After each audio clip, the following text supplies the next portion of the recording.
The moon hung low over the river, its silver light dancing on the water like 1,000 tiny stars. The night was quiet, except for the soft ripple of the current and the faint chirping of crickets. But then, a sharp cry pierced the stillness, a baby's wail, desperate and raw. At the riverbank, a woman stood alone, her face pale and streaked with tears. In her trembling arms, she held a tiny bundle wrapped in a blue blanket. Her eyes darted around, wild with fear, as if someone might be watching from the shadows. She knelt down, her knees sinking into the damp mud, and placed the bundle on the ground. The baby's cries grew louder, his little fists waving in the air. "I'm sorry," she whispered, her voice breaking. "I can't keep you." "I can't." She stood up, her hands shaking, and took a step back. Then another. Her eyes stayed locked on the baby, her heart pounding so hard it felt like it might burst. With a final, choked sob, she turned and ran, her footsteps fading into the darkness. The baby's cries echoed across the river, unanswered. The blanket shifted slightly in the breeze, and the tiny boy was left alone, abandoned at the edge of the water. But then, something moved in the bushes nearby. A shadow stirred, watching the scene unfold. Someone, or something, had seen it all. And what happened next would change everything. 2 days earlier, the small town of Willow Creek was buzzing with its usual quiet rhythm. The town sat nestled between rolling hills and a wide, lazy river that everyone called the Blue Ribbon. It was the kind of place where everyone knew each other's names, and secrets were hard to keep. But one woman, Clara Tate, carried a secret heavier than anyone could imagine. Clara was 22, with tired green eyes and hair the color of autumn leaves. She lived in a tiny house at the edge of town, a place with peeling paint and a creaky porch. To the townsfolk, Clara was just another face, a shy girl who worked at the bakery and kept to herself. But behind her quiet smiles, Clara was drowning in fear. 6 months ago, Clara had given birth to a baby boy she named Eli. He was a beautiful child, with big blue eyes and a giggle that could melt anyone's heart. But Clara was alone. Eli's father was gone, a man who'd promised her the world and then vanished without a trace. Clara's parents had passed away years ago, and she had no one to turn to. She loved Eli with every piece of her heart, but love wasn't enough to pay the bills or put food on the table. Every day was a struggle. Clara worked long hours at the bakery, kneading dough and frosting cakes, but her paycheck barely covered rent. She couldn't afford diapers or formula, and the weight of it all pressed down on her like a storm cloud. At night, when Eli cried, Clara would hold him close and whisper, "We'll be okay, little one. I'll figure it out." But deep down, she wasn't sure she believed her own words. The townsfolk noticed Clara's exhaustion, but they didn't know the full story. Old Mrs. Harper, who ran the general store, would sometimes slip an extra loaf of bread into Clara's bag, saying, "You look like you need it, dear." But Clara was too proud to ask for help, and too scared to admit how bad things had gotten. One night, as Clara sat in her dimly lit kitchen, a letter arrived. It was slipped under her door, with no name or address. Her hands trembled as she opened it. The words were written in sharp, slanted handwriting. "I know about the child. If you can't care for him, someone else will. Meet me at the riverbank at midnight, 2 days from now. Come alone." Clara's heart raced. Who could know about Eli? She hadn't told anyone her struggles, not even her closest friend, Maggie, who worked at the bakery with her. The letter felt like a trap, but it also felt like a lifeline. Could someone really help her? Could they give Eli a better life, one she couldn't provide? For 2 days, Clara wrestled with the decision. She barely slept, her mind spinning with questions. Who sent the letter? What did they want? And most of all, could she trust them? Every time she looked at Eli, sleeping peacefully in his crib, her heart broke a little more. She wanted to be strong for him, but she felt like she was falling apart. The morning of the meeting, Clara woke up with a knot in her stomach. She carried Eli through town, trying to act normal. At the bakery, Maggie noticed her friend's pale face and asked, "Clara, you okay? You look like you've seen a ghost." Clara forced a smile. "Just tired," she said, but her voice was shaky. She couldn't tell Maggie about the letter. What if it was a mistake? What if someone was trying to hurt her, or worse, take Eli away? That afternoon, Clara took Eli for a walk along the river. The blue ribbon sparkled under the sun, its water calm and clear. She sat on the bank, holding Eli close, and tried to imagine a world where she could keep him safe. But the letter's words echoed in her mind, "If you can't care for him, someone else will." As the sun began to set, Clara made up her mind. She would go to the riverbank at midnight. She didn't know who would be waiting, but she had to find out. Maybe they could help. Maybe they could give Eli a chance at a better life. That night, Clara bundled Eli in his blue blanket, and slipped out of the house. The town was asleep, the streets empty and quiet. The river wasn't far, but every step felt heavier than the last. Clara's heart pounded as she whispered to Eli, "I'm doing this for you.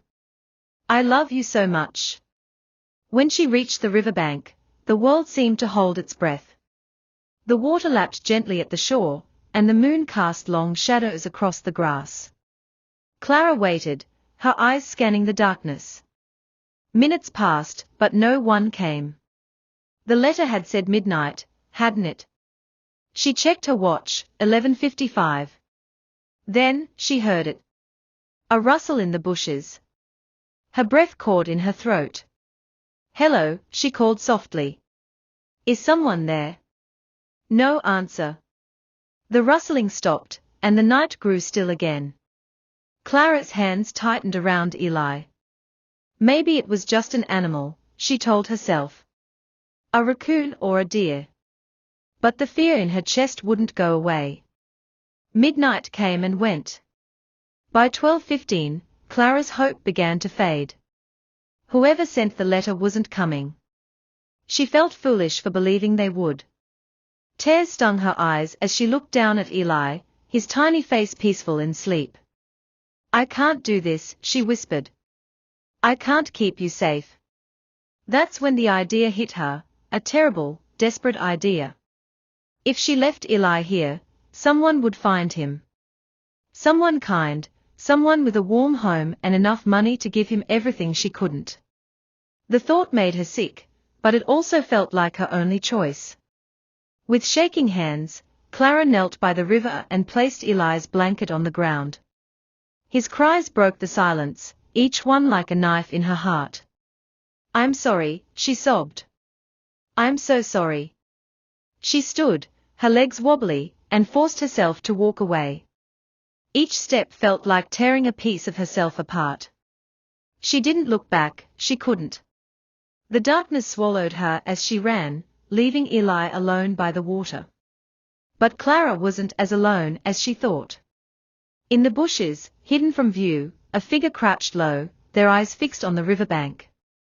They had watched everything, the letter, Clara's hesitation, the moment she left Eli behind.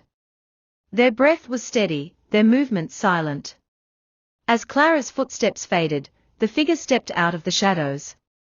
They moved toward the crying baby, their face hidden in the moonlight. But before they could reach Eli, something else happened. A low, eerie hum filled the air, like the sound of a faraway engine. The water in the river began to ripple, faster and faster, as if something was stirring beneath the surface. The figure froze, their eyes wide. The hum grew louder, and a faint glow appeared in the water, a strange, pulsing light that seemed to come from nowhere. Eli's cries stopped, and the night went deathly quiet. What was happening? Who was the figure? And what was that light in the river? The eerie hum pulsed through the night, low and steady, like the heartbeat of something alive. The river's surface shimmered with a strange, greenish glow, the light swirling in patterns that didn't make sense, like stars trapped underwater. Eli's tiny blanket lay still on the riverbank, but his cries had stopped. The air felt heavy, charged with something unnatural. The figure in the shadows hesitated, their dark cloak blending with the night. They had been so close to reaching the baby, their hand outstretched, when the hum began.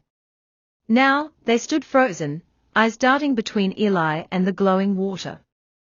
Their breath hitched as the light grew brighter, casting long, wavering shadows across the grass. Suddenly, the river churned. Waves splashed against the bank, though there was no wind. The hum became a deep rumble, and the ground trembled slightly underfoot. The figure stumbled back, their hood slipping just enough to reveal a glimpse of pale skin and wide, frightened eyes. Whoever they were, they hadn't expected this. Then, from the center of the glowing water, something emerged. It wasn't a fish or a boat, it was a shape, vague and shimmering, like a person made of mist. The figure gasped and ducked behind a tree, clutching the bark to steady themselves. The misty shape hovered over the river, its edges blurring in the moonlight. It didn't speak, but it seemed to see Eli, its form tilting toward the tiny bundle on the bank. The figure in the cloak whispered, "No, not now," their voice was soft, almost lost in the rumble of the river. They reached into their pocket, pulling out a small, glinting object, a pendant shaped like a crescent moon. They held it tightly, as if it could protect them from whatever was happening. The misty shape floated closer to Eli, and the baby let out a soft coo, his tiny hands reaching up. The light from the river pulsed brighter, and for a moment, it looked like the shape might touch him. But then, a sharp crack echoed through the night, a branch snapping under someone's foot. The misty shape vanished, dissolving into the water with a faint hiss. The glow faded, and the river went still again, as if nothing had happened. The hum stopped, leaving only the sound of crickets and the gentle lapping of water. The figure in the cloak spun around, searching for the source of the noise. Their eyes locked on a new shadow moving through the trees, a second person, approaching the riverbank. The figure cursed under their breath, and slipped deeper into the bushes, disappearing just as the newcomer stepped into the moonlight. It was Maggie, Clara's friend from the bakery. Her face was pale, her hair messy from running. She clutched a flashlight, its beam shaking as she scanned the riverbank. "Clara," she called, her voice trembling. "Clara, are you here?" Her light fell on Eli's blanket, and she froze. "Oh no," she whispered, rushing forward. She dropped to her knees beside the baby, her hands hovering over him. "Eli. Oh, sweet boy, what are you doing here?" Maggie scooped Eli into her arms, cradling him tightly. He whimpered, nuzzling against her warmth. Her eyes darted around, searching for Clara, but the riverbank was empty. "Clara, where are you?" she shouted, her voice cracking with panic. But Clara was gone. And so was the figure in the cloak. And the misty shape in the river. The only thing Maggie knew for sure was that something was terribly wrong. Earlier that evening, Maggie had been closing up the bakery. The smell of fresh bread still lingered in the air as she swept the floor, humming to herself. She was 24, with curly black hair and a laugh that could fill a room. Maggie had always been the cheerful one, the friend who could make Clara smile even on her worst days. But tonight, she couldn't shake a bad feeling. Clara had been acting strange all day. She'd dropped a tray of muffins, forgotten a customer's order, and barely said a word. When Maggie asked what was wrong, Clara just mumbled, "Nothing," and hurried away. It wasn't like her. Clara was quiet, sure, but she'd always opened up to Maggie eventually. As Maggie locked the bakery door, she remembered something Clara had said a week ago. They'd been sitting in the break room, sharing a cupcake, when Clara whispered, "Sometimes I think Eli would be better off without me." Maggie had laughed it off, saying, "Don't be silly. You're his whole world." But now, those words felt like a warning. Maggie decided to check on Clara. She walked to Clara's house, her sneakers crunching on the gravel road. The town was quiet, the street lights casting soft pools of light. When she reached Clara's little house, she knocked on the door. "Clara? It's me." No answer. The windows were dark, and the porch creaked under Maggie's weight. She knocked again, harder this time, but the house stayed silent. Worry gnawed at her.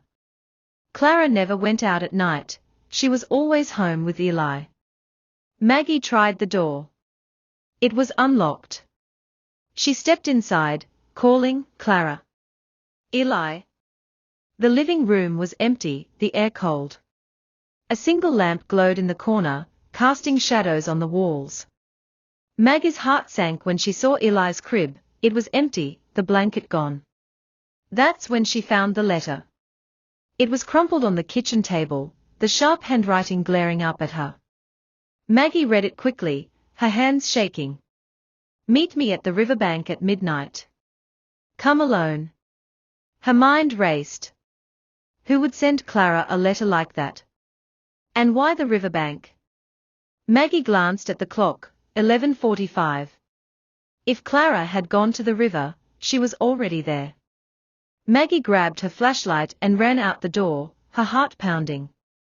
The river wasn't far, but the path through the woods felt endless. Branches snagged at Maggie's jacket as she hurried, her flashlight beam bouncing wildly.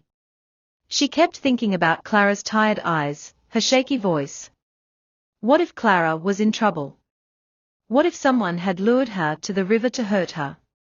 When Maggie reached the riverbank, she was out of breath, her chest heaving.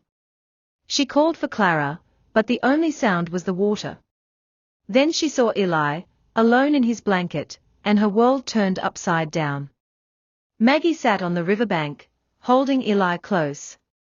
Her flashlight lay beside her, its beam cutting through the darkness. She rocked the baby gently, whispering, "It's okay, little guy. I've got you." But her mind was spinning. Why would Clara leave Eli here? It didn't make sense. Clara loved her son more than anything. Maggie pulled the letter from her pocket and read it again. The words felt colder now, more sinister. "If you can't care for him, someone else will." Was this a threat? Had someone forced Clara to do this? Or had Clara chosen to leave Eli behind? The thought made Maggie's stomach twist.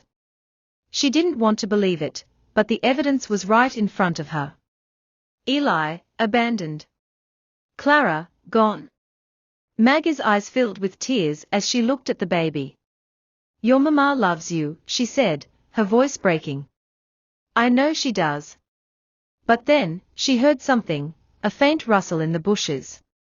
Maggie's head snapped up, her flashlight sweeping the trees. "Clara," she called, hoping against hope.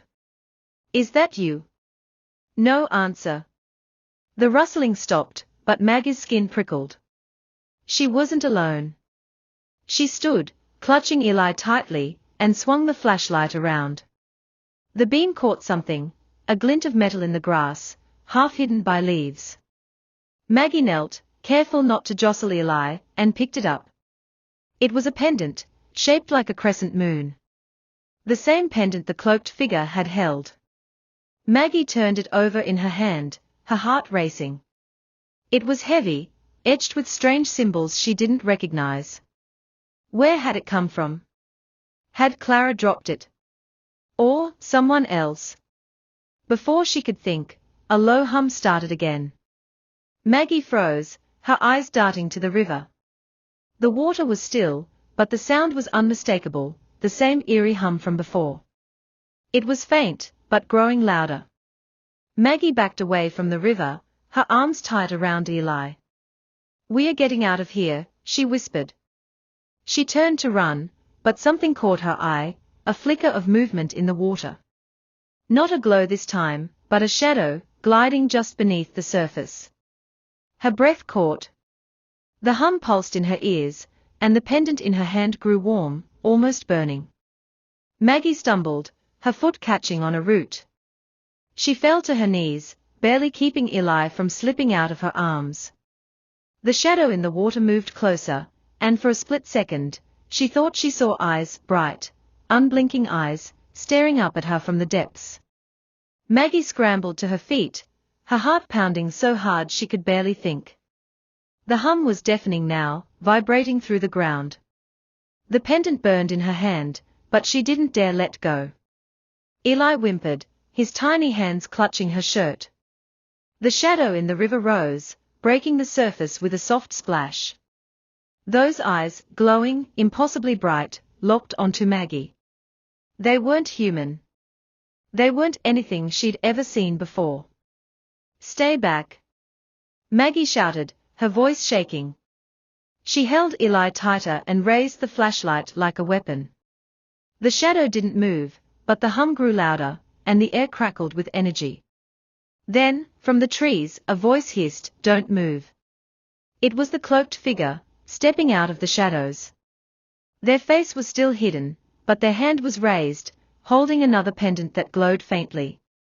"You don't know what you're dealing with." Maggie's eyes darted between the figure and the shadow in the water. The pendant in her hand pulsed, and the shadow's eyes seemed to follow it. "Who are you?" Maggie demanded, her voice trembling. "What's happening?" The figure took a step closer, their voice low and urgent. "Give me the child. Now?" Maggie's heart stopped. She clutched Eli tighter, her mind racing. Was this the person who sent the letter? Were they working with whatever was in the river? And where was Clara? Before she could answer, the shadow in the water let out a sound, a low, chilling wail that echoed across the riverbank. The ground shook, and the pendant in Maggie's hand flared with light, blinding her. When the light faded, the shadow was gone. The hum stopped. The river was still. But the cloaked figure was closer now, their hand outstretched. "Give him to me," they said again, their voice sharp. "Or you'll wish you had." Maggie's heart thundered in her chest as she stared at the cloaked figure. Their outstretched hand hovered in the moonlight, the crescent moon pendant in their grip glowing faintly, like a tiny star. Eli whimpered in her arms, his tiny body trembling against her. The riverbank was silent now, the eerie hum gone, the shadow in the water vanished. But the air still felt wrong, thick with a tension that made Maggie's skin crawl. "Give him to me," the figure repeated, their voice sharp but low, like they were afraid of being heard. Their hood hid their face, but Maggie could see the glint of eyes watching her closely. Maggie took a step back, her sneakers sinking into the muddy bank. "No way," she said, her voice shaking but firm. "You're not touching him." "Who are you? Where's Clara?" The figure didn't answer right away. Their hand lowered slightly, and they glanced at the river, as if expecting the shadow to return. "You don't understand," they said finally. "That child isn't safe here. Not with you. Not with anyone in this town." Maggie's grip on Eli tightened. "What are you talking about? He's just a baby." Her eyes flicked to the pendant in her hand, the one she'd found in the grass. It was cool now, but the strange symbols etched into it seemed to shimmer in the moonlight. She didn't know what it was, but it felt important. Dangerous. The figure's eyes followed her gaze, and they stiffened. "Where did you get that?" they demanded, taking a step closer. Maggie held the pendant behind her back, her heart racing. "Stay back," she shouted. "I'm not giving you anything until you tell me what's going on." For a moment, the figure hesitated. Then, from the trees behind them, a new sound broke the silence, a low, guttural growl. It wasn't human. It wasn't even animal. It was something else, something that sent a chill down Maggie's spine. The figure spun around, their cloak billowing. "Not now," they muttered, their voice tight with fear. They raised their pendant, and it flared with light, casting a soft glow across the riverbank. The growl stopped, but Maggie could still feel eyes watching her from the darkness. She didn't wait to find out what was out there. Clutching Eli and the pendant, Maggie turned and ran, her flashlight bouncing in her pocket. Her legs burned as she sprinted through the trees, branches snapping against her arms. She didn't know where she was going, just away from the figure, away from the river, away from whatever was making that horrible sound. Behind her, the figure shouted, "Stop! You're making it worse." But Maggie didn't stop. She couldn't. Eli's safety was all that mattered. As she ran, the pendant in her hand began to hum softly, vibrating against her skin. She glanced down, startled, and saw the symbols glowing faintly. "What is this thing?" she whispered, her breath ragged. But before she could figure it out, the ground beneath her shook. A deep rumble filled the air, and the trees swayed as if caught in a sudden wind. Maggie stumbled, catching herself against a trunk. Eli wailed, and she hushed him, her eyes scanning the darkness. The rumble grew louder, and then, impossibly, the river seemed to move. Through the trees, Maggie saw the water rising, spilling over the bank in a glittering wave. It wasn't a flood, it was controlled, almost alive, curling toward her like a hand reaching out. Maggie's scream caught in her throat. She turned and ran again, faster than she thought possible, toward the lights of Willow Creek. Whatever was happening, she wasn't going to let it take Eli.